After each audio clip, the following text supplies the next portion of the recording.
Sí, vamos con Josefina. En el caso de Josefina, como ya lo decía recién, me parece a mí que el territorio natural, el cuadrante, por decirlo así, natural de Josefina... Pero mira nomás, qué comisura de labios tan apretada. Esa no transmite, según me dicen aquí también estos expertos, o transmite también mucha tensión. Y ahí sí, nuestro analista, Dan Hill, precisamente, el discípulo de Ekman, precisamente, coincide absolutamente. Es decir, ahí sí hay lo que los psicólogos llaman esto del double bind, el doble vínculo, donde el cuerpo y el rostro generan dos cosas al mismo tiempo, varias cosas al mismo tiempo. Es decir, una sonrisa de repente, pero muy rígida, una sonrisa sin ojos. Es decir, sonríe solamente. Sí, efectivamente. Sí, como un rictus. Exacto. Y en ese sentido, lo que todos nuestros estudios, hemos hecho estudios en De la Riva, antropológicos, psicológicos, motivacionales, focus groups, etcétera, etcétera, y en todos los estudios nos aparece este problema muy serio de que la candidata está un poco como sobreextendida. Hablan no solamente de que se le ha quebrado un poco la voz, sino que... muy carraspeante, sí, nos dicen también, titubeante, como que no creyera mucho en lo que dice, como que se lo aprendió, pues, ¿no? Sí, de los 4 personajes es de donde más me cuesta establecer una narrativa. Es decir, los otros 3 personajes con sus problemas y con sus aciertos, pero hay una definición de personaje y una definición de narrativa. En este caso me cuesta mucho establecer cuál sea la narrativa, es decir, quién es, qué es lo que pretende, más allá de las propuestas. Lo que sí me queda claro es quién es el enemigo, es decir, focalizamos mucho al enemigo en el caso de... Yo ahí tengo la impresión de, lo decía Jesús Silva Herzog Márquez el lunes que platicamos con él, que para él fue la mejor versión de Josefina que hemos visto hasta ahora. Y yo creo que vimos un poco lo que le ha pasado en la campaña, varias Josefinas. Sí. Por un lado, la que bien señalas ahora, con este nerviosismo un poco más en el papel, y a ratos también la vi más suelta, quizá particularmente los momentos de ataque o de crítica, de confrontación.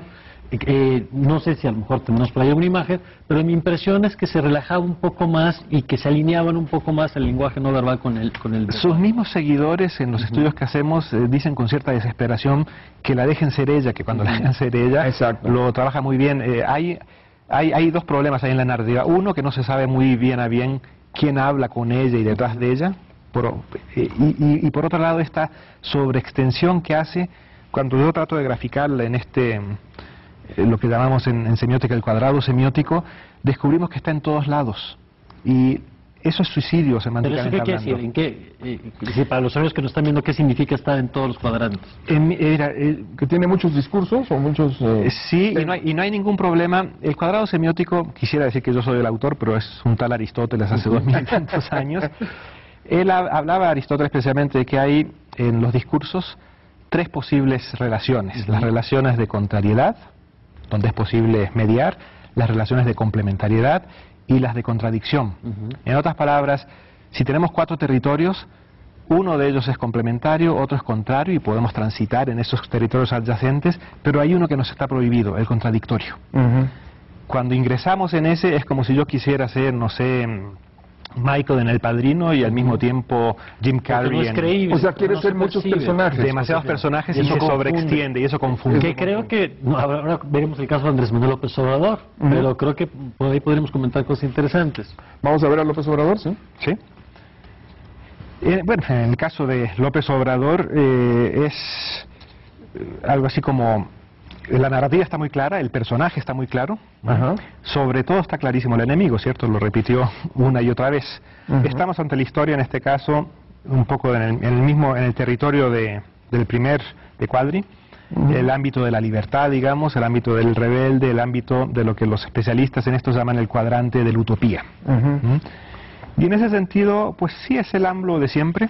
Pero me dicen aquí el psicólogo, el doctor Sabugal, que es como un abuelo rígido, repitiendo lo mismo de hace 6, de hace 12 años, con cierto tono regañón a los niños que no entienden, ¿no? Les voy a explicar que es Santana y les voy a explicar que esto, porque para que entiendan cómo está la cosa. La película es clara, solo que está repetida. Ese es un poco el problema. Pero yo ahí tengo la impresión, Raquel Feo es el experto en los símbolos y en la manera de vestir y los gestos, pero en el análisis, por ejemplo, del discurso, del contenido verbal, hay varias cosas que me llaman la atención. No estuvo presente el discurso del amor, Creo que hay dos Andrés Manuel López Obrador, versión 2012 y versión 2006. Sí. Los primeros meses de la campaña vimos al 2012, el que extiende la mano en los spots de la unidad y la reconciliación. Y vimos, tú lo dices ahora, el de siempre, el del 2006, el del FOA, pero con más lentitud, ¿no? Pero mucho con menos más energía, lento. Pero sí. la impresión que me da es que le habló mucho más a su base, que está con él desde el 2006, y menos al voto que había venido cultivando en estos meses de campaña. Y eso vamos a ver si las mediciones claro. en los próximos días dicen eso, pues más que quién crece y quién baja, cómo conecta con ese sector de la población. Sí. Estaba dudando entre él y José. Ahora, acabas de usar la palabra exacta, el cuadrante de la utopía es el cuadrante de la conexión. Y en ese sentido, aunque sí requiere de una cierta gimnasia semántica el que se trabaje el AMLO amoroso y simultáneamente el AMLO más combativo, más rebelde, digamos, están sin embargo dentro del mismo cuadrante, entonces no es tan difícil conciliarlos. Es decir, no es una relación, son relaciones de contrarios, si se quiere, no relaciones Y el irreconciliables. lenguaje no verbal, porque a mí me llamó la atención. El lenguaje no ceño verbal fruncido habla de como Andrés Manuel. exacto, pero nada más habla con la cabeza, el cuerpo no se mueve, bueno, la lentitud llamó mucho la atención también a todos los que nos escribieron, ¿no? Sí, aquí nuestro analista hizo un análisis interesante en el sentido de decir el analista hizo tanto el análisis de los rostros de quienes estaban viendo el debate, teníamos a 30 sujetos ahí, como el análisis de las caras de los candidatos.